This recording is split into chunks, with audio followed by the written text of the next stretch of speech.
ઓલી મિત્તલબેન કરમસિંહભાઈ છે. હું ધોરણ 8 માં અભ્યાસ કરું છું. મારી શાળાનું નામ શ્રી લખનશ્રી પ્રાથમિક શાળા છે. માનનીય આચાર્યશ્રી, આદરણીય ગુરુજનો અને મારા વાલા વિદ્યાર્થી મિત્રો, સૌપ્રથમ તો આપ સૌને મારા સમસ્ત પ્રણામ. આજે મને એક એવા વિષય પર બોલવાની તક મળી છે જે માત્ર આપણી જરૂરિયાત નથી પણ ભવિષ્યની ઉજ્જવળ પાયાની ઈંટ છે. મહિલા સશક્તિકરણ, દીકરીઓની તકો. સ્વામી વિવેકાનંદે કહ્યું હતું કે એક પાંખથી પંખી ઉડી શકતું નથી, તેવી રીતે દીકરીઓની સ્થિતિ સુધાર્યા વગર જગતનું કલ્યાણ શક્ય નથી.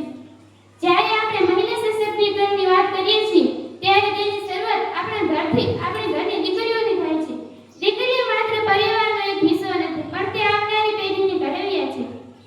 એક પુત્રને શિક્ષિત કરશો તો એક વ્યક્તિ શિક્ષિત થશે, પણ જો તમે એક દીકરીને શિક્ષિત કરશો તો આખો પરિવાર અને પરિણામે આખો સમાજ શિક્ષિત થશે. આજે વિજ્ઞાન, ગણિત કે આર્ટસ દરેક ક્ષેત્રમાં દીકરીઓ ટોપ કરી રહી છે.